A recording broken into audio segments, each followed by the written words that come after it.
অন্ধকারে ডুবে গেছে তেল আবিব। শুনশান নীরবতার মাঝেও বাতাসে ভেসে আসছে অসহায় মানুষের করুণ কান্না। বাংকারের নিভু নিভু আলোয় মিসাইলের আঘাতে খণ্ড বিখণ্ড এক মানচিত্রের উপর নতমুখে বসে আছেন নেতানিয়াহু। চোখে গভীর হতাশা আর দীর্ঘ ক্লান্তির ছাপ। তার দৃষ্টি বারবার চলে যাচ্ছে সেই মানচিত্রের দিকে। স্বপ্ন ছিল একদিন ইসরায়েলের সীমানা ছড়িয়ে যাবে, লেবানন থেকে সৌদি আরবের মরুভূমি, ভূমধ্য সাগর থেকে ফোরাত নদী পর্যন্ত। কিন্তু আজ সেই স্বপ্নের সামনে দুর্ভেদ্য প্রাচীর হয়ে দাঁড়িয়ে আছেন ৮৬ বছরের এক লৌহ মানব। এমন একজন যাকে পশ্চিমা শক্তির পূর্ণ সমর্থন নিয়েও টলাতে পারেনি ইসরায়েলি বাহিনী।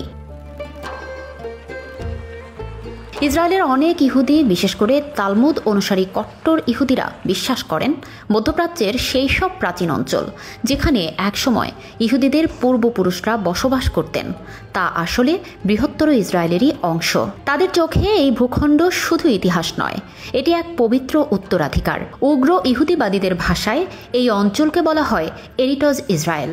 এই প্রমিসড ল্যান্ড বা বৃহত্তর ইসরায়েলের মানচিত্রে মিশরের নীলনদ থেকে ইরাকের ফোরাত নদী পর্যন্ত বিভিন্ন অঞ্চল অন্তর্ভুক্ত। দখলদার ইসরায়েল এবছরের শুরুতেই মধ্যপ্রাচ্যের 4টি আরব দেশের ভূখণ্ডকে অন্তর্ভুক্ত করে প্রকাশ করে বৃহত্তর ইসরায়েলের বিতর্কিত মানচিত্র, যা ফিলিস্তিন, জর্ডান, সিরিয়া ও লেবাননের বিস্তীর্ণ অঞ্চলকে ইসরায়েলের অবিচ্ছেদ্য অংশ বলে দাবি করে নেতানিয়াহু সরকার। এই উস্কানিমূলক উদ্যোগে আরব রাষ্ট্রগুলো কেবল বিবৃতি আর নিন্দা জানিয়েই নিজেদের দায় সেরে নেয়। কিন্তু সবার মতো নন আয়াতুল্লাহ আলী খামেনি।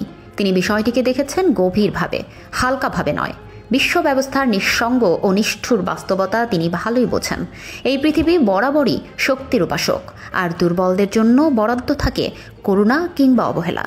তাই নীরবে নিভৃতে জনতার চোখের আড়ালে তিনি তৈরি করেছেন প্রতিরোধের এক অদৃশ্য বলয়, যার চূড়ান্ত লক্ষ্য ইহুদি সম্প্রসারণবাদের এই মহাপরিকল্পনাকে থামিয়ে দেওয়া, প্রতিরোধ করে তোলা। নেতানিয়াহুর যেই কূট কৌশল একে একে ইরাক, লিবিয়া ও অন্যান্য দেশকে ধ্বংস করেছে, সেই একই কূট কৌশল চালায় ইরানের ওপরও।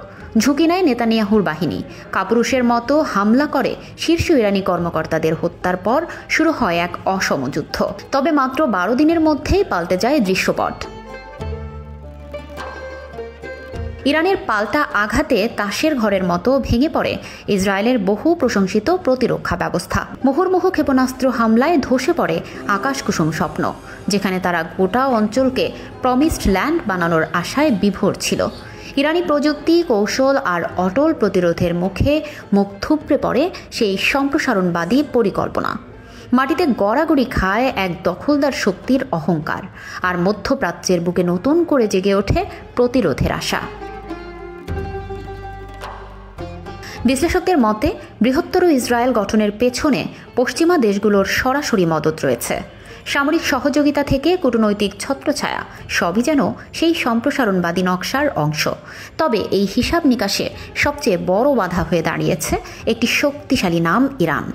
খোদ আয়াতুল্লাহ আল খামেনির নেতৃত্বে ইরান পরিণত হয়েছে এক অদৃশ্য অজেয় দুর্গে।